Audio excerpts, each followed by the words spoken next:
No princípio era o Verbo, e o Verbo estava com Deus. Ele estava no princípio com Deus, e todas as coisas foram feitas por Ele. E sem Ele, nada do que foi feito se fez. Nele estava a vida, e a vida era a luz dos homens. No 10 vai estar escrito assim: estava no mundo, e o mundo foi feito por Ele, e o mundo não o conheceu. Bem, quando nós falamos de gratidão, muitas das vezes a gente recorda uma situação, um fato, que nós sofremos essa ingratidão. Muitas das vezes a gente recorda de situações que nós fizemos e não recebemos aquela gratidão que no nosso coração já havia sido colocada. Como assim? Se eu faço por alguém, logo eu espero que aquela pessoa seja grata por mim, grata a mim pelo aquilo que eu fiz a ela, e assim sucessivamente. Eu acho que nós somos assim, os seres humanos, a gente é dessa forma. No trânsito, se eu dou passagem, eu espero uma buzinada de volta, uma forma de agradecimento do próximo, porque eu dei a passagem. E lendo essa primeira João aqui, eu consegui entender, a gente consegue entender a grandeza do nosso Senhor e Salvador Jesus Cristo, tudo aquilo que Ele era, tudo aquilo que Ele é e tudo aquilo que Ele ainda vai ser. Isso não limitou a Jesus Cristo de novamente nos dar comunhão com Ele, aquilo que nós um dia havíamos perdido. E quando vem sobre gratidão, uma palavra de gratidão, logo vem aquela passagem dos 10 leprosos, que 10 são curados, mas um só volta para agradecer. E o interessante ver que no texto, quando aqueles 10 leprosos, eles são curados, da mesma forma que aquele homem grita, quando ele pede para ser curado, longe, porque antigamente a lepra, ela era uma doença que não podia conviver com as outras pessoas, vivia isolado. Esse homem, quando ele é curado, da mesma forma ele se prostra a Jesus e da mesma maneira ele adora ao nome do Senhor Jesus. E Jesus pergunta para ele: não foram 10 que foram curados e um só volta para agradecer? E o texto, se eu não me engano, vai dizer que aquele homem era samaritano, ele era estrangeiro. Mas um fato para mim, para você entender, que muitas das vezes a gratidão ela está à nossa porta e a gente não consegue reconhecer aquilo que Deus já tem feito por nós. E mediante a isso eu comecei a meditar, comecei a analisar a minha própria vida.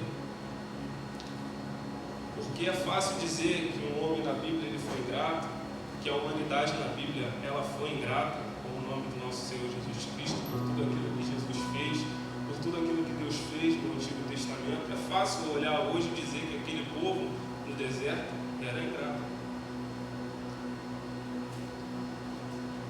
Mas difícil é entendermos tudo aquilo que Deus faz na nossa vida e reconhecer aquilo que nós não éramos capazes de fazer e Jesus ele fez por nós.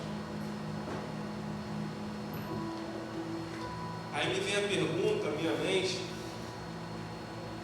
quanto tempo ou o que leva eu esqueci daquilo que Jesus já fez na minha vida e por um momento questionar algo que eu esteja vivendo que não seja da maneira que eu queira ou que seja um momento ruim, e esse momento às vezes faz a gente murmurar com o nosso Senhor Jesus Cristo pelo simples fato da gente estar nos caminhos de Deus, pelo simples fato de estarmos caminhando, fazendo a obra dele. Porque nós somos sujeitos a todas as coisas nesse mundo. A palavra de Deus diz que o sol, ele nasce para a pessoa justa e nasce também para a injusta. A doença, ela chega para as pessoas justas e também para as pessoas injustas. Mas com tudo isso eu preciso ser grato ao nome do Senhor Jesus Cristo, não só por aquilo que Ele está me fazendo viver hoje, ou está livrando a minha vida de algo hoje, mas sim por aquilo que Ele fez na cruz do Calvário por mim e por você. Coisa tal que eu e você não conseguiríamos fazer antigamente, ou nem hoje. Coisa essa que me livrou da condenação do pecado, que hoje me traz uma nova vida. E a palavra de Deus me fez lembrar aquele povo no deserto, porque aquele povo no deserto era um povo reclamão. E muitas das vezes eu e você também é assim. A gente somos assim. Como assim? Aquele povo no deserto, ele tinha um maná, mas eles ficavam preocupados com aquilo que ia acontecer no outro dia. Eles não se preocupavam em agradecer o momento que eles estavam vivendo. Eles tinham uma nuvem por cima, no sol, e uma coluna de fogo à noite. Mas eles estavam tão cegos espiritualmente que eles não conseguiam enxergar aquilo que Jesus já estava fazendo por eles, aquilo que Deus já estava fazendo por eles. E muitas das vezes na nossa vida é dessa forma. A gente prefere enxergar aquilo que nos está nos causando dor, mas a gente não enxerga aquilo que Jesus já tem nos livrado. É verdade. Talvez aquilo que seja para nós vivermos hoje é um aprendizado para estarmos ensinando outras pessoas amanhã. Talvez a dor que você esteja sentindo hoje seja para curar o teu irmão amanhã.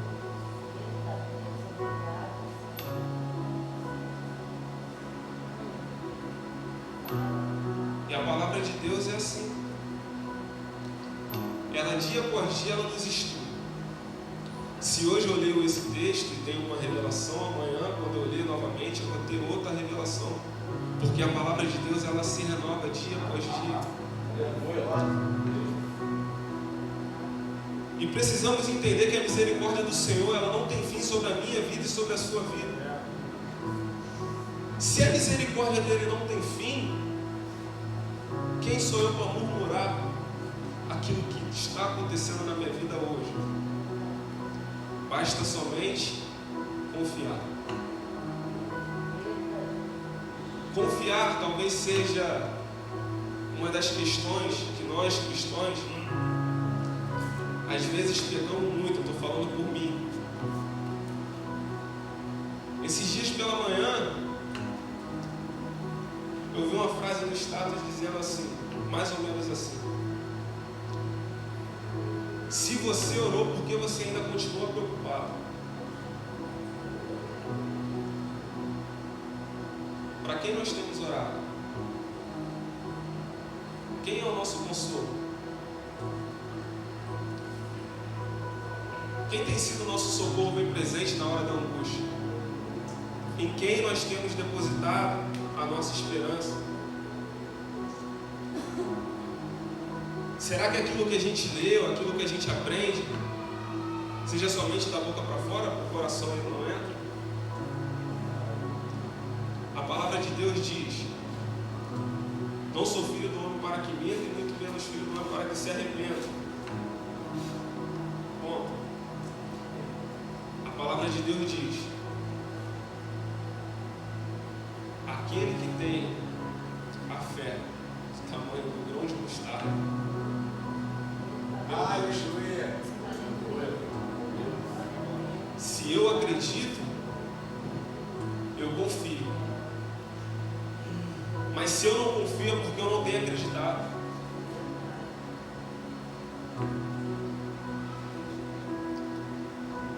Voltando para mim e para você,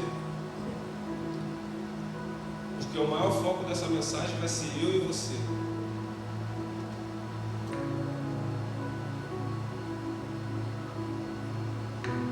Isaías 53, vai dizer que nós andávamos como ovelhas perdidas. Andávamos sem direção.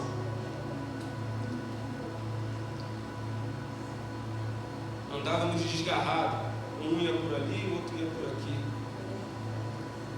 Sem ter um foco, sem ter um caminho. Isso tudo nós passávamos, isso tudo nós vivíamos. Mas Jesus, ele veio trazer as boas novas. Jesus, ele veio trazer uma nova vida para mim e para você. Quantos e quantos profetas já foram levantados para falar sobre a grandeza do nosso Senhor Jesus, sobre tudo aquilo que Deus fazia, sobre os livramentos, aquilo que Deus fez lá no Egito, tirou o teu povo, levantou um homem para guiar. E mesmo assim, nós vemos na Bíblia momentos de questionamento. Deus tinha acabado de tirar o povo do Egito, parou em frente ao mar. Você me tirou de lá para me morrer aqui?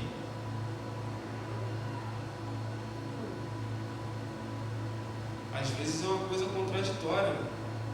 A gente pede, quando acontece a gente reclama.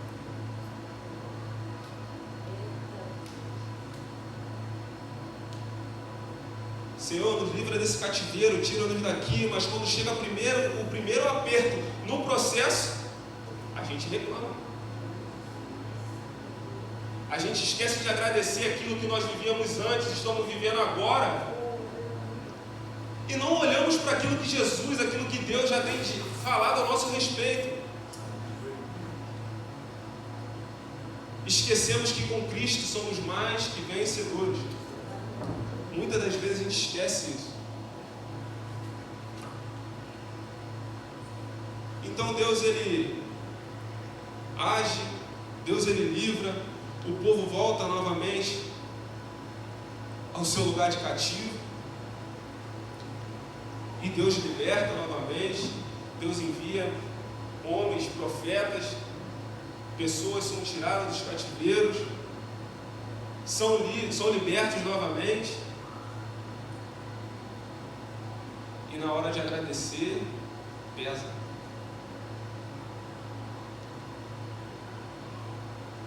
Eu louvo a Deus por um Deus misericordioso, um único Salvador. Aquele Deus que nós temos crido. A palavra do Senhor,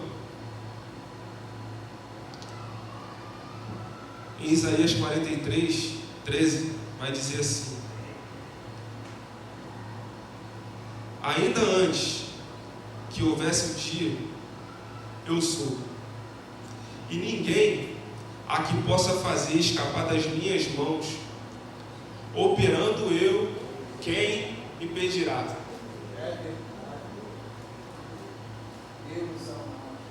A parte B do versículo, o final: operando eu, quem impedirá?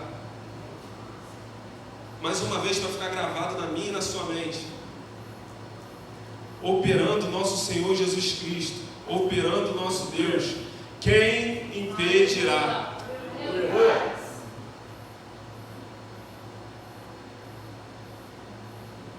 Talvez a comunhão não tinha sido estabelecida da forma que Deus queria. Então espera aí, eu vou mandar o meu Filho Jesus Cristo para trazer novamente a comunhão entre o homem e Deus.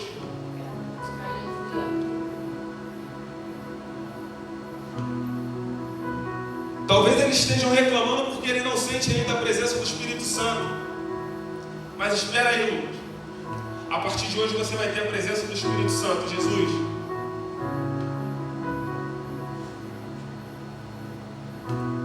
Talvez a gente não tinha a mente ou o pensamento tão intelecto para sentir a presença de Deus. Mas espera aí.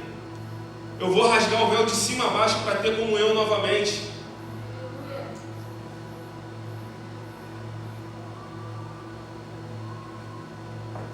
E quando nós vemos a grandeza do nosso Senhor Jesus Cristo. Em João capítulo 1, no princípio Deus criou os céus e a terra. Ele primeiro cria o céu, depois ele cria a terra. Já pega isso aí. Enquanto a gente não colocar as coisas celestiais primeiramente em nossa vida, a gente não vai viver na terra aquilo que Deus tem para nossas vidas.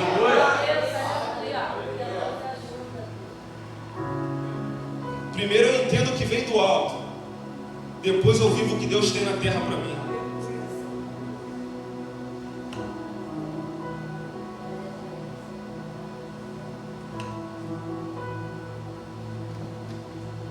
Bom, Isaías ele profetiza que viria um que tiraria a minha, a sua enfermidade, o meu e os seus pecados. E ele veio. Ele veio na terra. Ele andou como eu e você anda. Passou pelas mesmas aflições que eu e você passam. E cumpriu todas as leis. Foi falado de lei aqui hoje.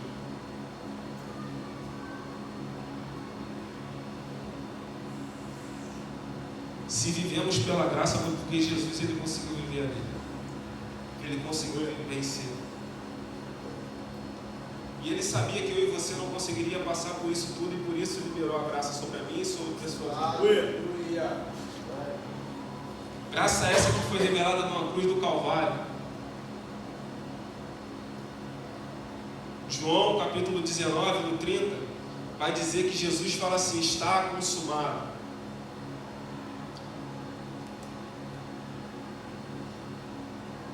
E eu fui pesquisar esse está consumado. O está consumado era somente falado por pessoas, por artistas. Quando o artista ele fazia um quadro, que ele desenhava, pintava, e estava pronto, ele falava: está consumado. E aqui a gente entende que Jesus ele fez uma obra na minha e na sua vida. E ele declara na cruz do Calvário: está consumado. Obrigado. A gente falou aqui sobre todas as coisas, sobre todas as... Algumas vezes que as pessoas elas foram ingratas no decorrer do Velho Testamento, naquilo que Deus fazia na vida delas. Quando eu falo que a mensagem hoje é para mim e para você, a minha pergunta hoje é: a gente tem sido grato a Deus por tudo quanto aquilo que Ele tem feito em nossas vidas? Ou aliás, a gente é grato a Deus pela morte de cruz?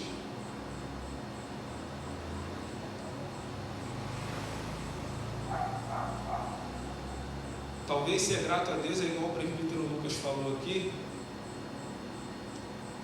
Eu entendo a graça para fazer a obra. Será que entendendo aquilo que Deus fez na cruz do Calvário sobre a minha vida, tendo hoje a vida que nós cristãos temos, se confiamos em Deus, se fazemos tudo aquilo que Ele manda, ou temos uma vida de bênção, o que nós temos feito para que outras pessoas vejam isso em nossas vidas e sejam transformadas por esse Evangelho que transformou a minha e a sua vida?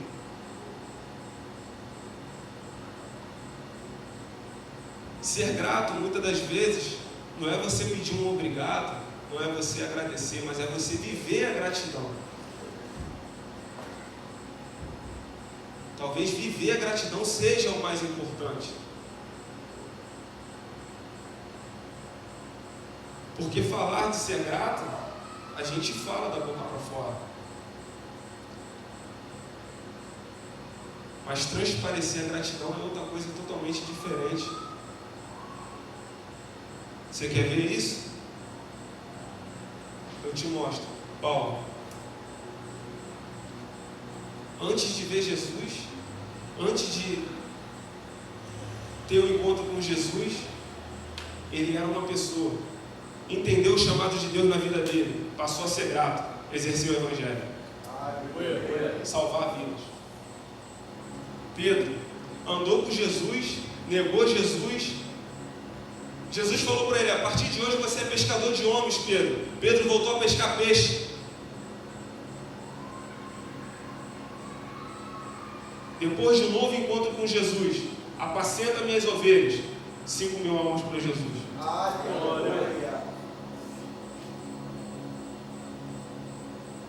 E se formos ver pela Bíblia, a gente vai ver a forma de gratidão sendo exercida em plena fé.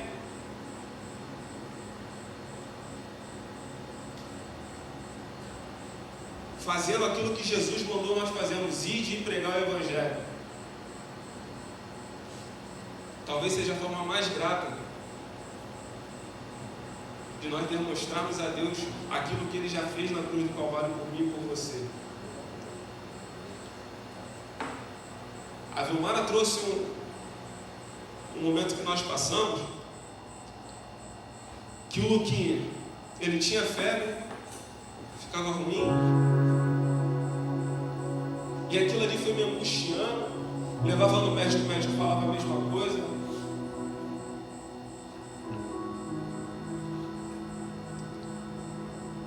Mas teve uma noite que eu falei assim: não, peraí, está errado.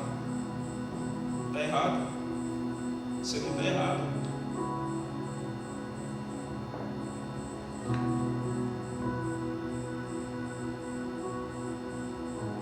Se o meu próprio Jesus falou para mim assim: ó, se você crê em obras maiores que essa você faria, senta aí, filha, vamos orar.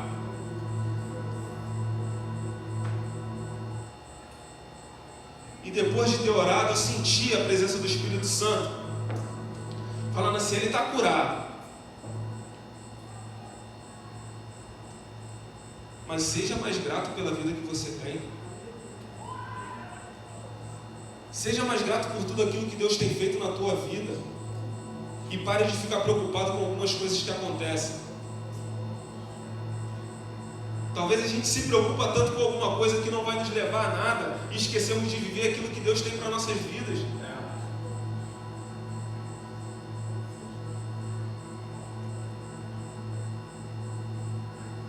A gente precisa parar de achar que as coisas terrenas que nos preocupam é aquilo que é mais importante na nossa vida. A gente precisa entender que a presença de Deus em nossas vidas nos faz ter a plena confiança e o discernimento de que essas coisas vão ser resolvidas mediante a instrução que nós recebemos do Espírito Santo. E precisamos ser gratos por isso. Como eu falei antigamente, a presença do Espírito Santo era determinada por algumas pessoas. Hoje a gente tem o livre-arbítrio, hoje a gente tem o livre acesso.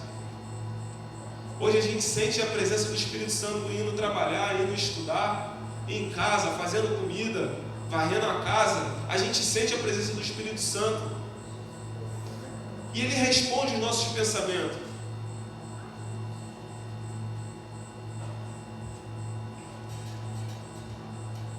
Que nessa noite, hoje nós venhamos reconhecer que precisamos ser mais gratos e venhamos entender aquilo que Deus já tem feito em nossas vidas. Talvez o agradecer aquilo que nós estamos vivendo hoje seja um preparamento para viver o novo de Deus amanhã. Aleluia! E os pensamentos que Deus tem sobre a nossa vida sempre vai ser melhor do que aquilo que a gente pensa no hoje. Porque talvez os nossos pensamentos hoje sejam momentâneos, mas os pensamentos de Deus sobre as nossas vidas é eterno. A cruz é a minha salvação. Eu preciso tratar isso de maneira diferente. Eu não posso tratar como uma coisa que eu trato no cotidiano. Eu preciso me entregar mais. Eu preciso fazer mais, eu preciso agradecer mais. E o principal, ter mais comunhão com aquele que nos deu a salvação. Assim agradeço a minha oportunidade em nome de Jesus.